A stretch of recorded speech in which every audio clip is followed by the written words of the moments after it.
Estamos estudiando el libro de Nehemías. Para los que no han venido por algún tiempo, estamos estudiando el libro de Nehemías y el día de hoy llegamos al capítulo 12. En este capítulo vamos a ver muchas cosas y principalmente vamos a ver cómo es animado el pueblo a cumplir su responsabilidad, pero también vamos a regresar un poquito al capítulo anterior. Les voy a recordar lo que nuestro hermano nos compartió la semana pasada. Y el día de hoy vamos a ir viendo los nombres de los sacerdotes y levitas que vinieron con Zorobabel, el linaje de los sumos sacerdotes. Vamos a ver un montón de nombres de los sacerdotes, de sus familias, de sus generaciones. Vamos a ver nombres de muchos levitas en el tiempo de Nehemías. Vamos a ver la dedicación del muro y también se nos mencionan a los sacerdotes reconocidos y los levitas en el templo. Y como les comenté, al final vamos a meditar algo importante del capítulo anterior, pero de nuevo, vamos a recordar qué es lo que nuestro hermano nos compartió la semana pasada, qué aprendimos la semana pasada. Nuestro hermano nos dio unos puntos que vamos a recordar en este momento. Ahí los tenemos. ¿Qué aprendimos la semana pasada? El liderazgo,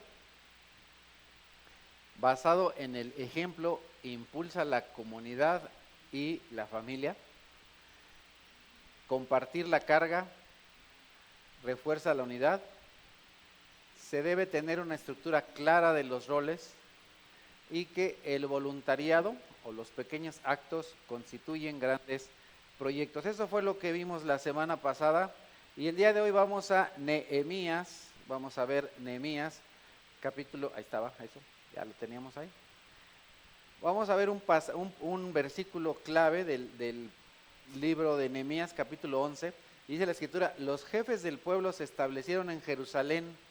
Entre el resto del pueblo se hizo un sorteo para que 1 de cada 10 se quedara a vivir en Jerusalén, la ciudad santa, y otros 9 se establecieran en las otras poblaciones.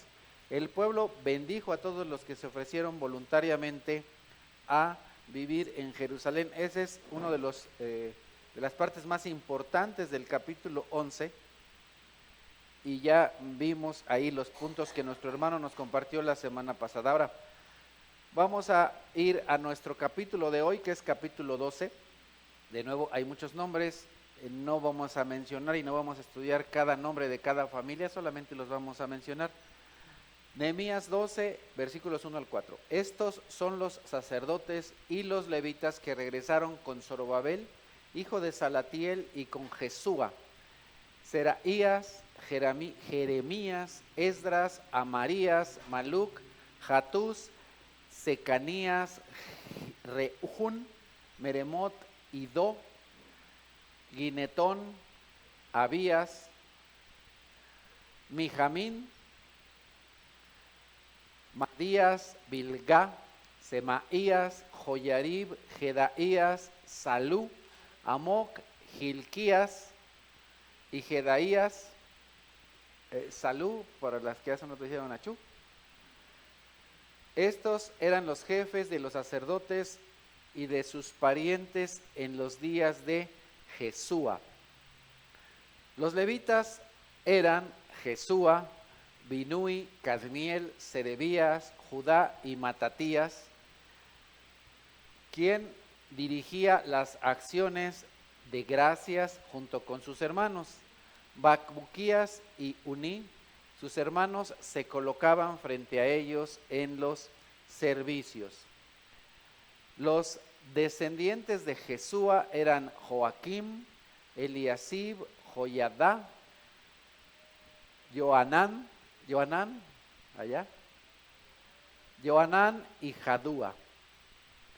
Nombres de muchos sacerdotes y levitas que eran eminentes en su tiempo entre los judíos que habían sido repatriados, y para el pueblo de Israel, por supuesto, era muy importante conocer.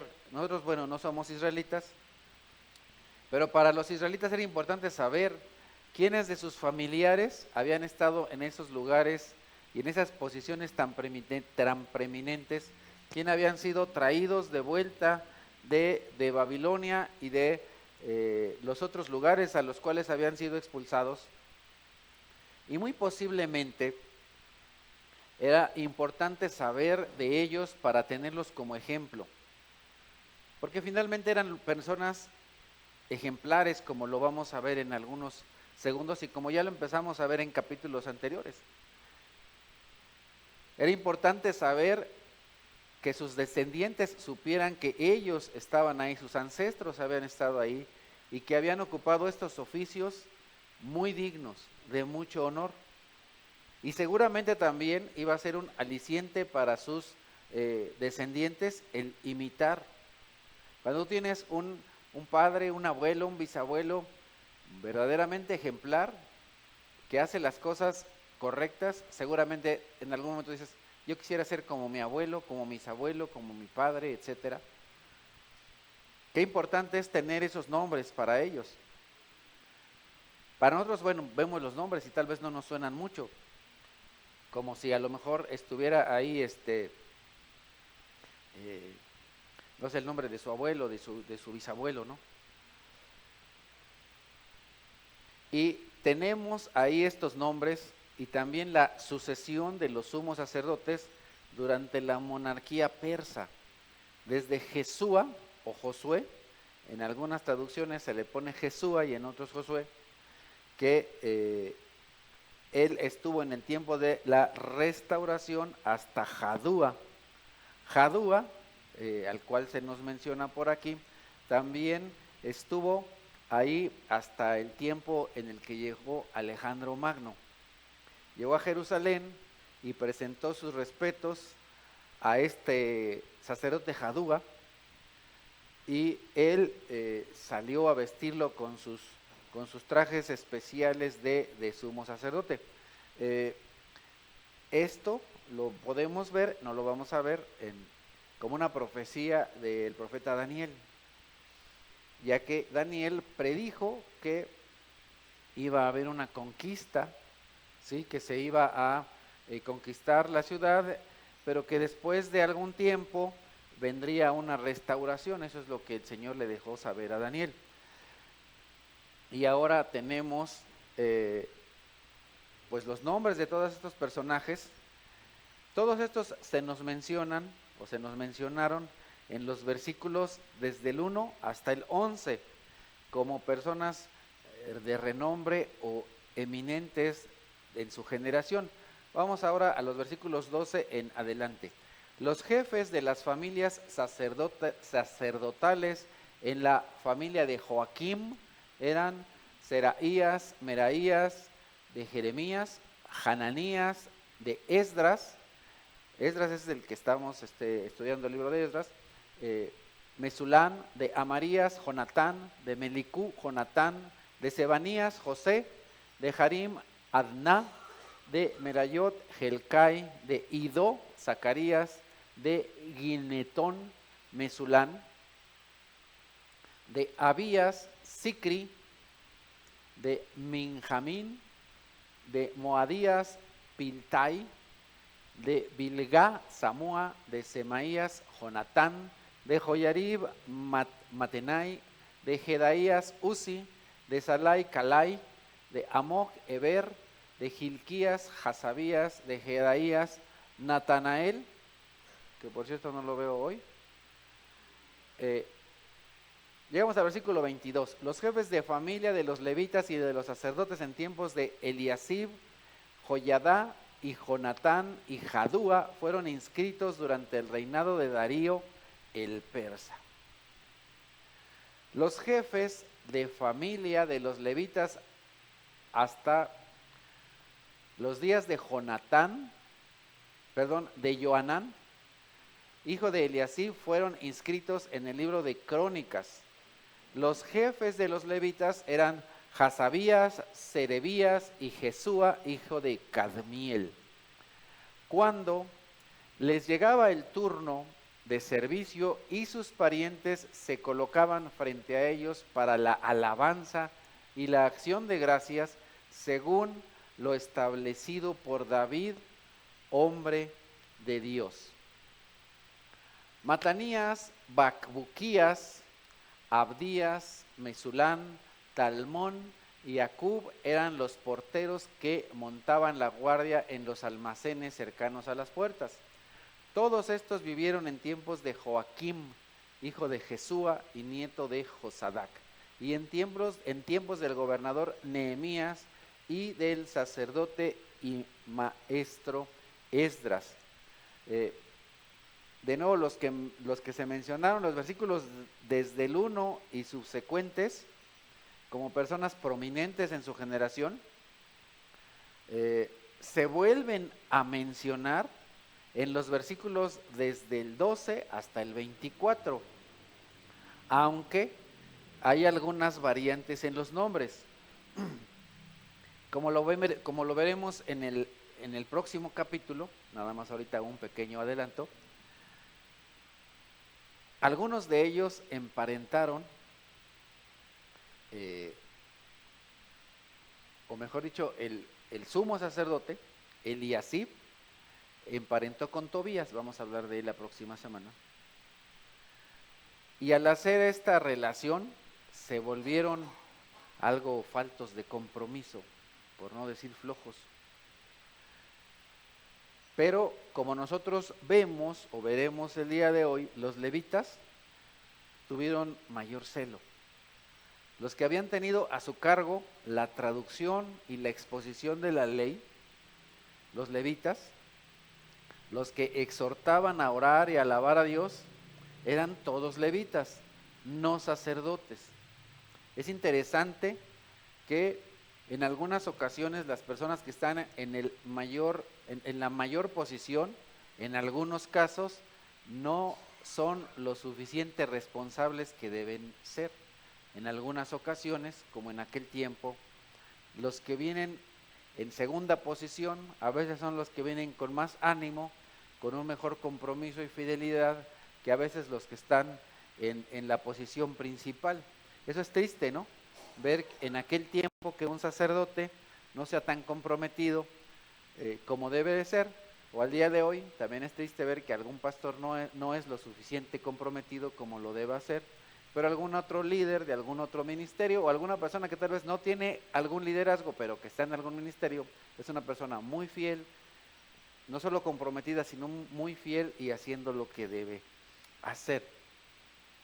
Avanzamos al versículo 27. Cuando llegó el momento de dedicar la muralla, buscaron a los levitas en todos los lugares donde vivían y los llevaron a Jerusalén para celebrar la dedicación con cánticos de acción de gracias al son de címbalos, arpas y liras.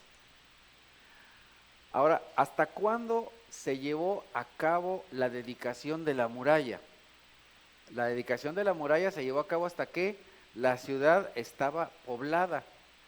Si ustedes recuerdan, la semana pasada se nos habló de eso, de cómo se llevaron a las personas a poblar la ciudad. En un momentito retomaré eso. Y fue una acción de gracias muy, muy solemne. Le dieron muchas gracias a Dios por su gran misericordia, porque los había traído de vuelta a la ciudad y estaban dedicando a Dios. ¿A quién le iban a dedicar esa muralla? La muralla no iba a ser dedicada a ellos mismos, sino a Dios, porque Jerusalén es la ciudad de Dios. Esta dedicación le tenían que dedicar esa muralla a Dios. Jerusalén era una ciudad santa como ninguna otra lo ha sido en la historia. Jamás, no ha habido ninguna ciudad como Jerusalén. Es la ciudad del gran rey. Bueno, vamos a verlo en Salmos 48, versículo 1 y 2 dice la Escritura, grande es el Señor y digno de suprema alabanza en la ciudad de nuestro Dios. Su monte santo, bella colina, es la alegría de toda la tierra. El monte Sión, en la parte norte, es la ciudad del gran rey. Esa es la ciudad del gran rey. ¿Y dónde es que se debe alabar a Dios?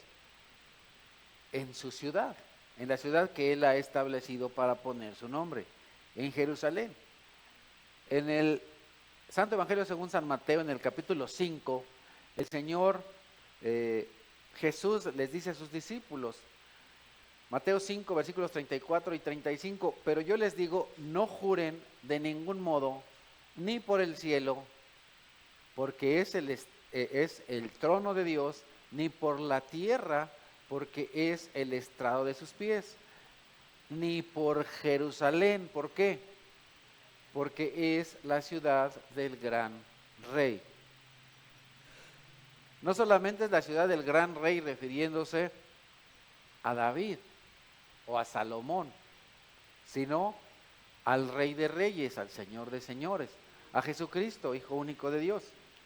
Regresamos a Nehemías 12, versículos 28 y 29. Entonces se reunieron los cantores de los alrededores de Jerusalén y de las aldeas de Netofa y Bet Gilgal, así como de los campos de Geba y de Asmavet, ya que los cantores se habían construido aldeas alrededor de Jerusalén.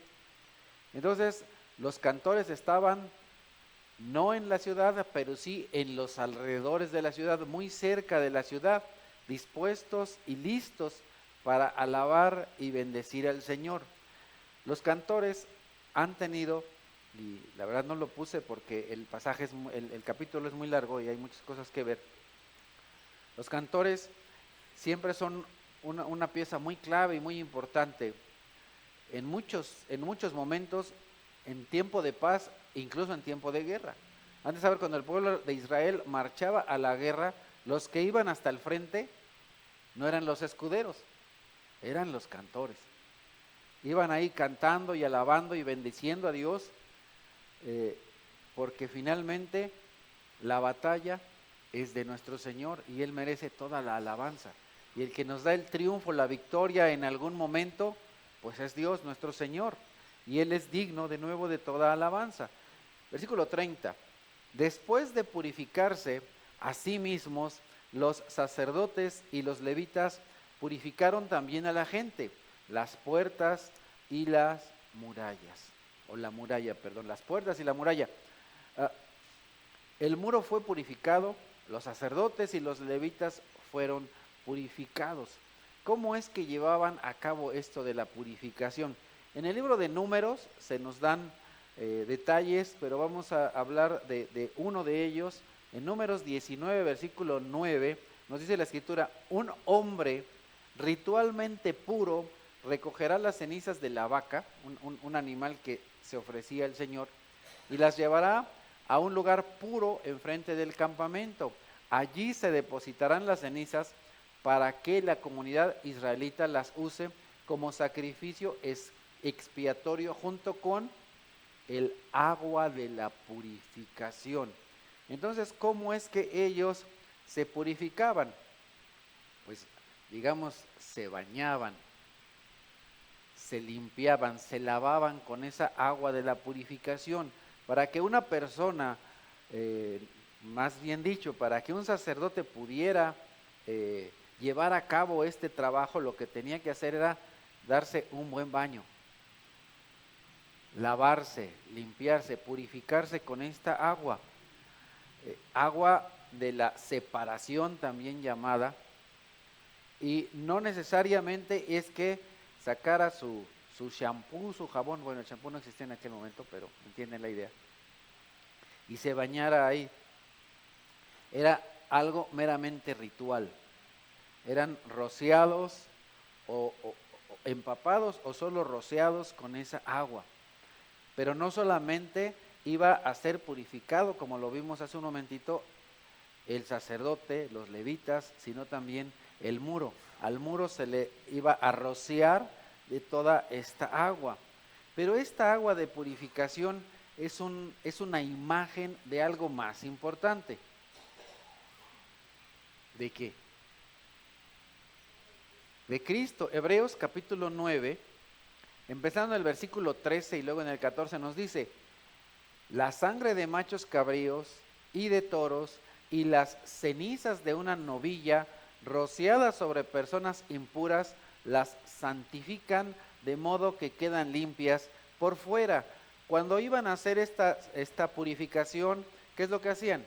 Quemaban una novilla y luego esa ceniza la iban a rociar sobre el muro y también la iban a rociar con agua. De esa manera la muralla iba a ser purificada. Eso es lo que se hacía según el libro de Números, y es a lo que hace referencia esta carta a los hebreos en el capítulo 9, versículo 13. Así es como purificaron la muralla. Pero siguiente versículo nos dice algo sumamente importante, 9:14. Si esto es así, ¿cuánto más la sangre de Cristo, quien por medio del Espíritu eterno se ofreció sin mancha a Dios, purificará nuestra conciencia de las obras que conducen a la muerte, a fin de que ya no hagamos nada?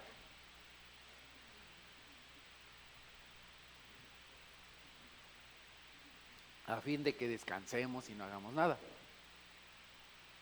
No, eso no dice, ¿verdad? Qué barbaridad.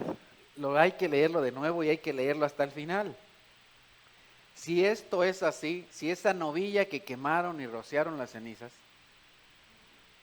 purificaba, ¿cuánto más la sangre de Cristo, quien por medio del Espíritu Eterno se ofreció sin mancha a Dios, purificará nuestra conciencia de las obras que conducen a la muerte, a fin de que sirvamos al Dios viviente? Nosotros somos limpios, nosotros somos purificados por medio de la sangre de Cristo. Pero ahora tú eres limpio, tú eres purificado, no simplemente para que sepas que eres limpio. El sacerdote era limpio, ¿para qué? Para ir a servir a Dios, para ir a servir a la congregación. Y Dios te ha limpiado para que sirvas a Dios y para que sirvas a su congregación. Cada uno de nosotros, bueno, no solamente tú, yo también. ¿Yo para qué he sido limpiado? Para eso, para servir a Dios. Qué importante es que tengas esto en la mente. Tú posiblemente el día de hoy vengas, o a lo mejor hace una semana o hace dos, llegaste y no te sentías muy limpio. En algún momento te ha pasado eso, que de pronto vienes y dices, como que no me siento muy limpio. En realidad, amado hermano, la santificación depende de Dios. La santificación, bueno, ya me voy a meter en problemas, bueno, en fin, rápidamente. Hay tres tipos de santificación. La santificación posicional, es decir, Dios cuando te santifica, bueno, ¿qué es santificar? Santificar es escoger, limpiar. Cuando Dios te escoge y te pone en una posición especial, en una posición muy alta. Dios te santifica, Dios te separa, Dios te aparta, Dios te purifica de manera posicional. Posicionalmente tú ya estás en el cielo, posicionalmente eres perfectamente limpio. La santificación definitiva es la que se llevará a cabo cuando después de la venida del Señor Jesucristo, cuando cuerpo, mente, alma, espíritu seamos enteramente purificados y entremos en su presencia eterna. Ahí vamos a ser enteramente santificados, purificados, limpios. Y hay otro tipo de purificación que es la purificación práctica o la purificación cotidiana. Y tú te purificas al leer la palabra de Dios y cuando tú tienes en tu mente el ser como Cristo. Así es como te purificas. En realidad tú no te purificas, tú no te santificas, tú no te perfeccionas por ti mismo, sino por la obra de Dios. Dios hace todo. Entonces, Si tú en algún momento no te sientes tan limpio, tan como deberías, recuerda algo y trae esto a tu mente y recuérdatelo una y otra y otra y otra vez. Yo soy puro. ¿Por qué? Porque Cristo me purificó al derramar su sangre en una cruz. Cada vez que venga a ti un pensamiento de que hay algo mal, lo que debes recordar es que Jesús te limpió, te purificó a través de su sangre preciosa. Y eso no es algo que va a hacer en el futuro, es algo que ya hizo. Tu conciencia debe estar tranquila, debe estar limpia y debe estar en paz. ¿Por qué? Porque ya ha sido limpiada por medio de Cristo Jesús. Y ahora, antes,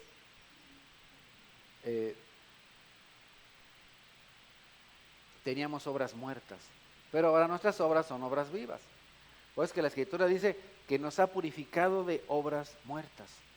Y ahora somos aptos para servir al Dios vivo.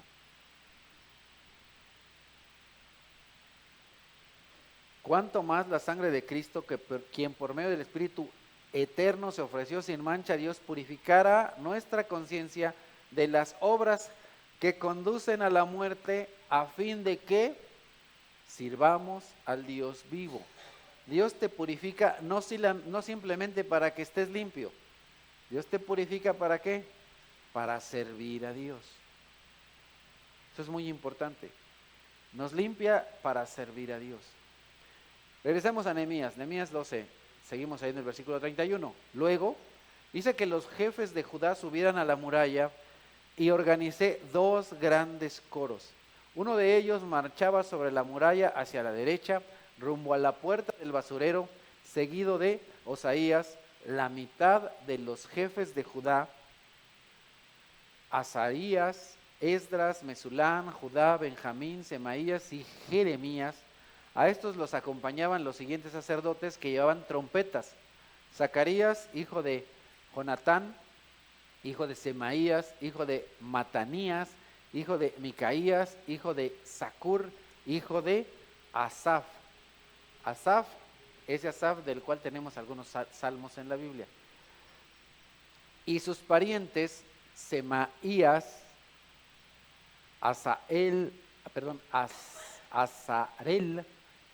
Milalai, Gilalai, Mai, Natanael, Judá y Hananí, que llevaban los instrumentos musicales de David, hombre de Dios. Al frente de ellos iba Esdras.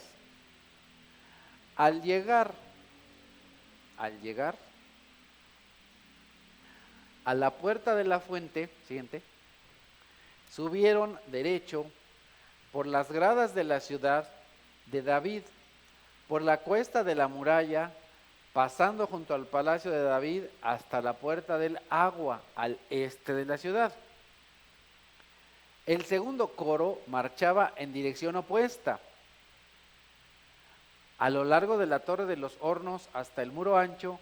Yo iba detrás sobre la muralla junto con la otra mitad de la gente. Pasamos por encima de la puerta de Efraín, la de Gesaná y la de los pescados, por la torre de Hananel y la de los 100, y por la puerta de las ovejas hasta llegar a la puerta de la guardia. Allí nos detuvimos. Los 2 coros ocuparon sus sitios en el templo de Dios. Lo mismo hicimos yo, la mitad de los oficiales del pueblo y los sacerdotes Eliaquín, Maseías, Minjamín, Micaías, Elioenai, Zacarías, Hananías. Entonces tenemos ahí una gran procesión, una gran procesión, los príncipes, los sacerdotes, los levitas, distribuidos en 2 grupos, acompañados de instrumentos musicales para hacer una gran dedicación a Dios. Un grupo partió por la derecha y el otro por la izquierda, y le dieron toda la vuelta al muro Entonces ellos iban cantando, alabando, bendiciendo a Dios por todo el muro en esa procesión, unos a la derecha, otros a la izquierda, y se reúnen en un punto. Muy hermoso, ¿no? Un grupo partió por la derecha, conducido por Esdras, y llegaba hasta una puerta llamada la puerta del muladar, y luego la puerta de las aguas, y entonces ahí hacen un semicírculo, y el otro grupo seguía a Nehemías. Es interesante, un grupo iba con Esdras, y el otro grupo iba con Nehemías.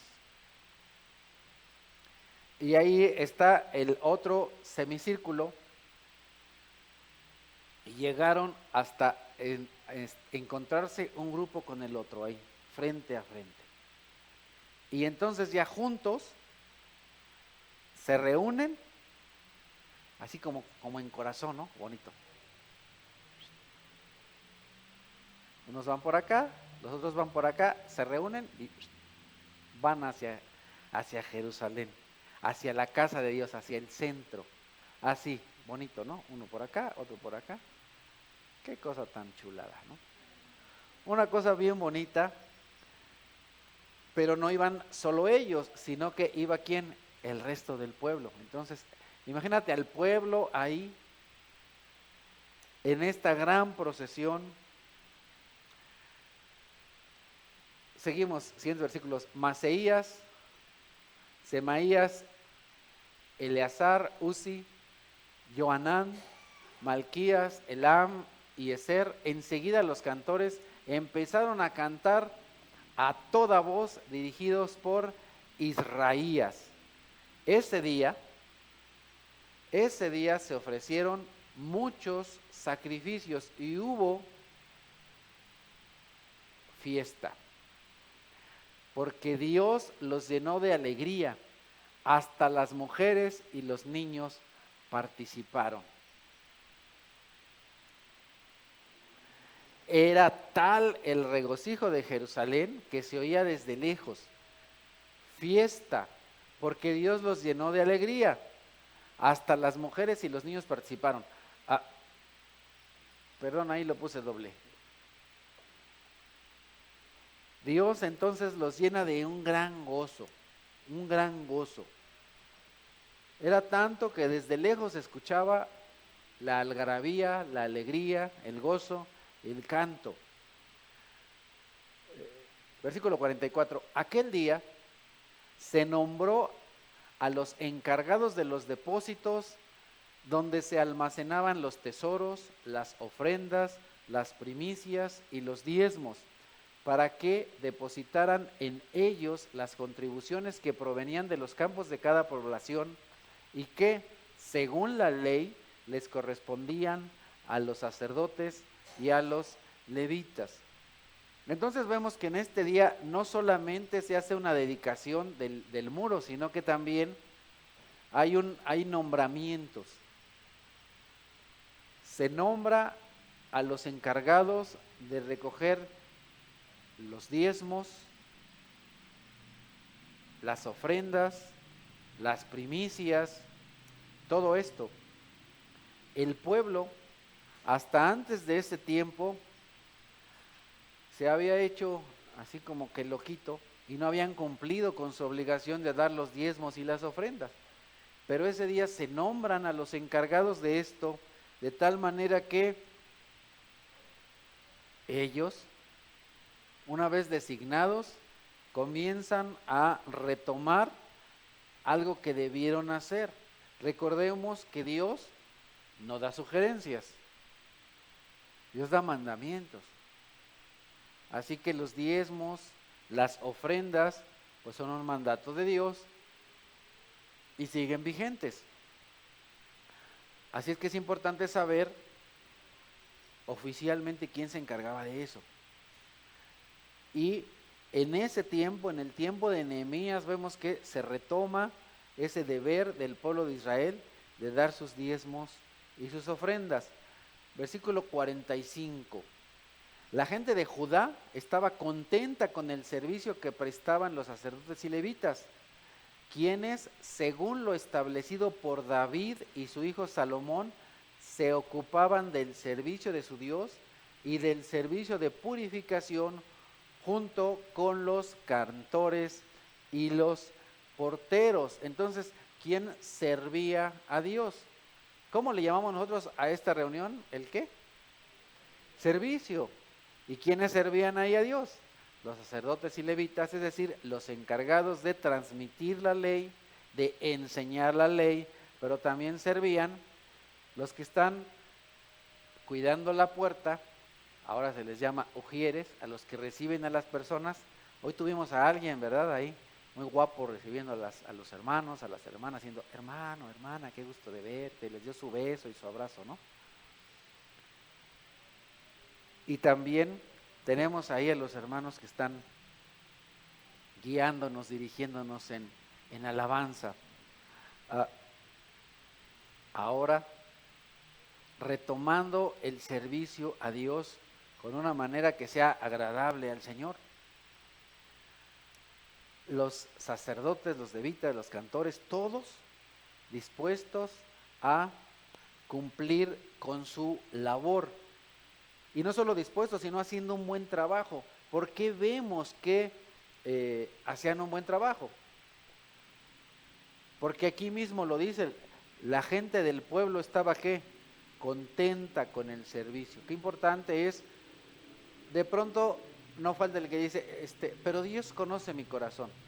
Bueno, pues no es malo, pero también es bueno que los hermanos vean que tú estás cumpliendo con tu trabajo, con tu labor, con tu llamado, con aquello a lo cual Dios te llamó.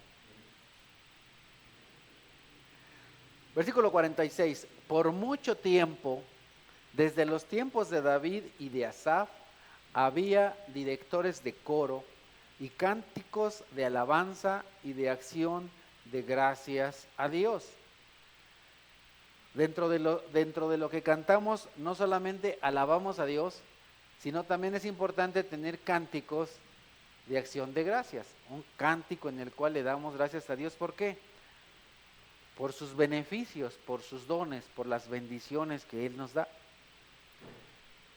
Versículo 47, en la época de Zorobabel y de Nehemías, todos los días los israelitas entregaban las porciones correspondientes a los cantores y a los porteros.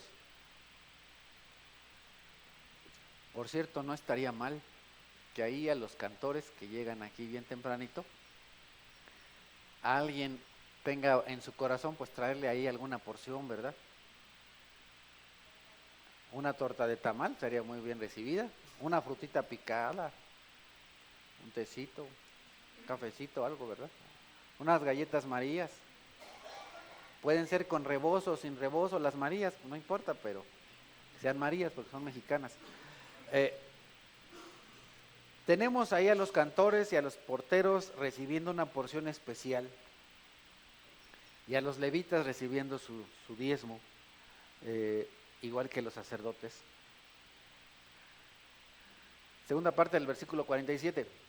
Asimismo daban las ofrendas sagradas para los demás levitas, y los levitas a su vez les entregaban a los hijos de Aarón lo que a estos les correspondía. Y ahí se terminó el capítulo 12. ¡Qué tremendo! Pero les comenté que íbamos a regresar al capítulo 11, versículos 1 y 2. Nehemías 11, versículos 1 y 2. Los jefes del pueblo se establecieron en Jerusalén. Jerusalén, la ciudad santa. Jerusalén es llamada aquí ciudad santa porque allí estaba el templo de Dios. Y Dios había escogido poner en esa ciudad su nombre. También allí estaba una descendencia santa. Una descendencia santa que debió escoger vivir ahí. Pero no fue así. Muchos se negaron. ¿Por qué? Porque seguramente a los que habitaban en Jerusalén se les demandaba que se comportaran mejor que los demás. Porque también los que vivían en Jerusalén eran los más aborrecidos por sus vecinos. Así es que si alguien decidía no vivir en Jerusalén, muy posiblemente era una señal o de cobardía o de carnalidad, porque preferían las comodidades y los negocios, el billullo o lo que hubiera fuera de Jerusalén que lo que había en Jerusalén. O tal vez cobardía, ¿por qué? Porque de nuevo a los que más les cargaban la pila eran a los que vivían en Jerusalén. Posiblemente, como lo comentaba nuestro hermano la semana pasada y como lo vamos a recordar, al estar en los otros lugares pues había más dinero, pero en Jerusalén no. En la ciudad de Jerusalén no había campos, no había abundancia. Era una ciudad pequeña en la cual no había lo que en aquel momento era su modo de vivir, su modo de vida. Pero ¿qué es lo que nos dice el Salmo 46? Hay un río cuyas corrientes alegran la ciudad de Dios, la santa habitación del Altísimo. Dios está en ella. Dios decidió que la representación de su presencia, la presencia misma estuviera en el templo, ¿se recuerdan? La gloria de Dios estaba en Jerusalén. Entonces, qué terrible que una persona no quiera estar en Jerusalén. Entonces, como podemos ver en aquel tiempo, al igual que el día de hoy, no todos aprecian las grandes bendiciones que es estar con Dios, que es estar con el pueblo de Dios, que en aquel tiempo era vivir en Jerusalén. Isaías 33 nos dice en el versículo 20, mira a Sión, la ciudad de nuestras fiestas, tus ojos verán a Jerusalén, morada apacible, campamento bien plantado, sus estacas jamás se arrancarán, ni se romperá ninguna de sus sogas. El Salmo 122 también nos dice, Jerusalén, ciudad edificada para que en ella todos se congreguen. Allí están los tribunales de justicia, los tribunales de la dinastía de David. Porque allí, en el tiempo de David, moraban los jefes. Ahí estaba el lugar donde se realizaba el juicio. Ahí estaba la casa de David. Ahí estaban los jefes.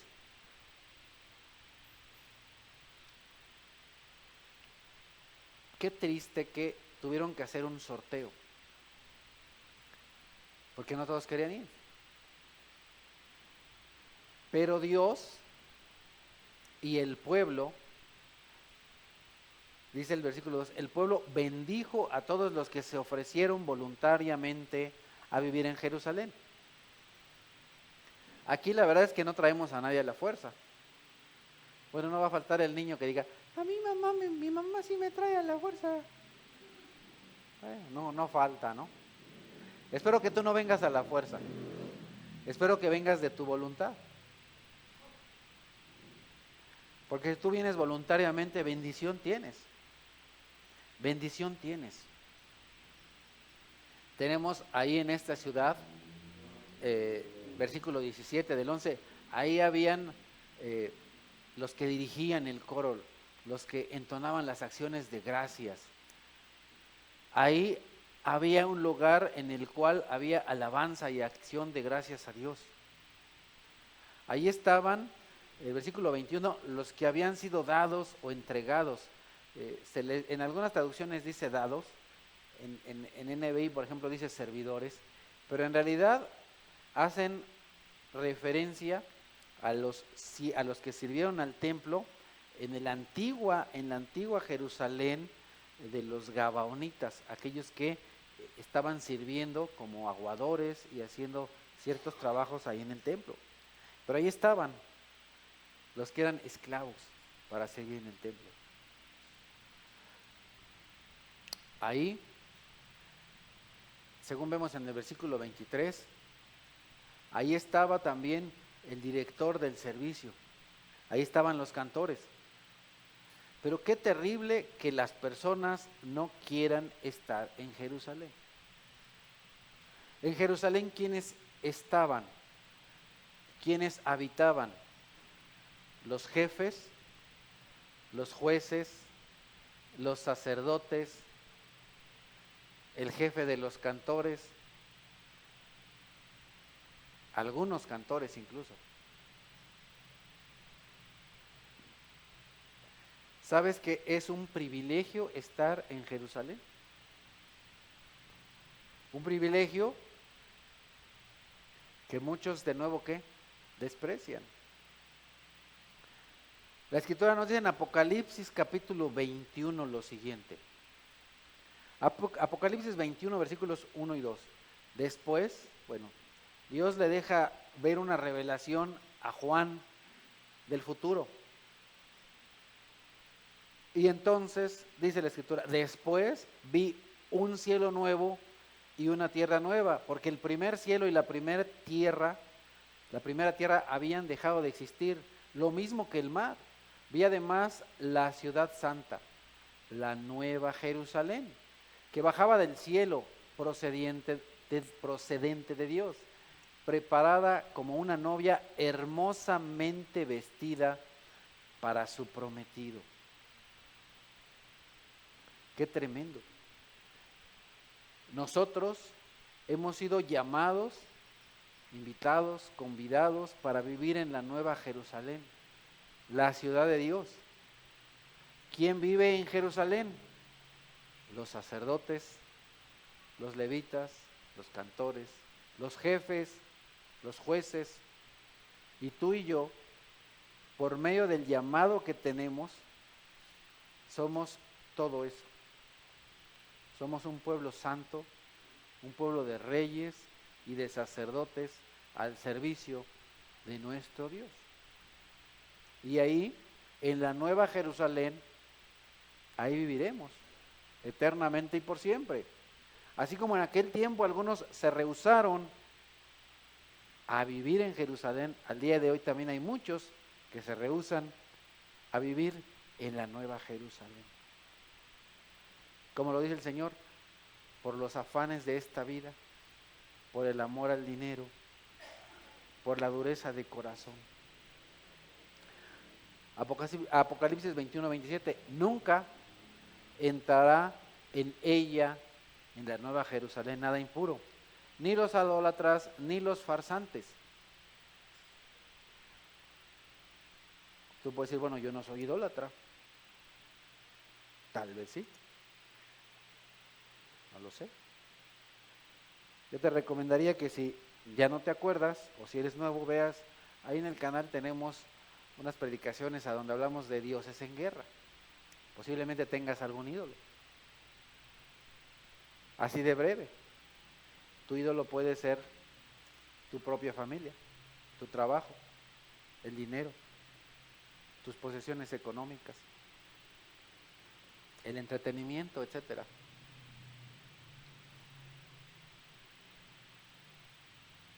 Nunca entrará en ella nada impuro. Pero tú y yo podemos entrar. Tú y yo podemos entrar. ¿Por qué podemos entrar? Porque, ¿qué es lo que nos purifica? La sangre del Cordero es algo que nos purifica. Ni los farsantes. Aquellos que se dicen cristianos pero no lo son, no entrarán.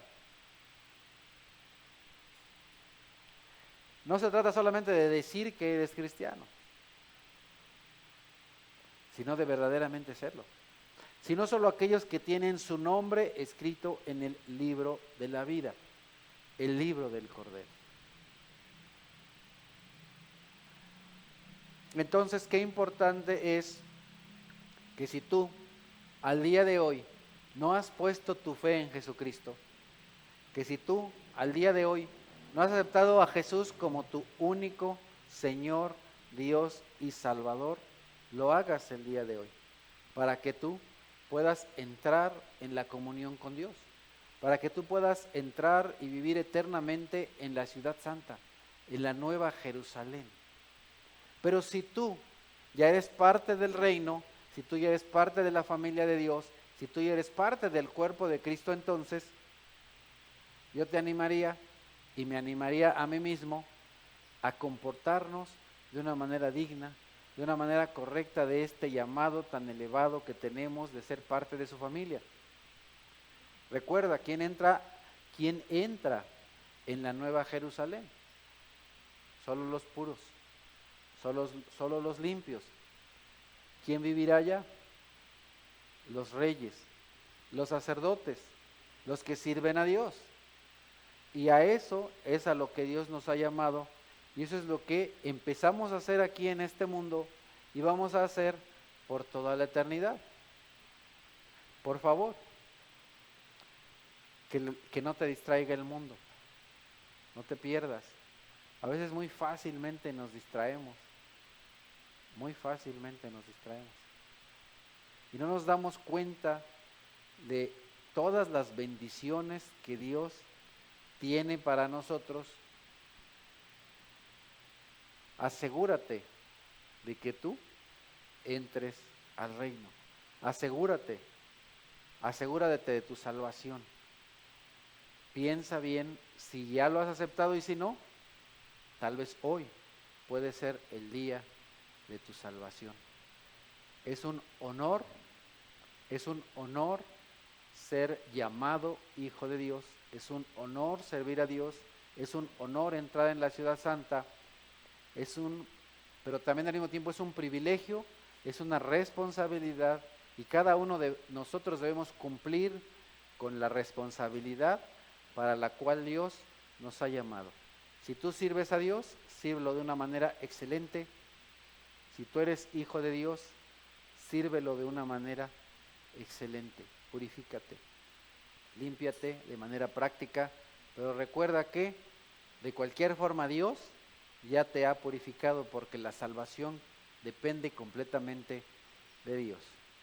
Amado Señor, te damos gracias por todos estos ejemplos tremendos que tenemos de Esdras, de Nehemías, de cómo todas estas personas respondieron, bueno, no todas, pero la mayoría respondieron positivamente a este llamado, a esta exhortación.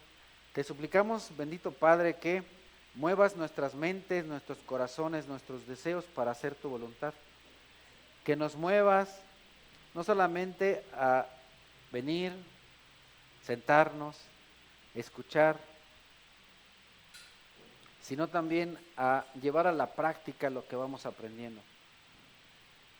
A llevar a la práctica cada mensaje, cada lección, que cumplamos con nuestros deberes, con nuestras responsabilidades como siervos de Dios, ya que de alguna manera cada uno de nosotros, todos, de manera individual y también de manera colectiva, hemos sido llamados para servirte, Señor. Ayúdanos a servirte de una manera limpia, purifica nuestras mentes, purifica nuestros corazones, limpia nuestras manos, limpia nuestras vidas, limpia nuestros pensamientos, porque muchas veces pecamos en el pensamiento, aunque no hagamos las cosas, Señor. Perdónanos y límpianos. Y yo sé que lo harás porque tú has prometido hacerlo. Y te lo suplicamos en el nombre precioso de Cristo Jesús. Amén.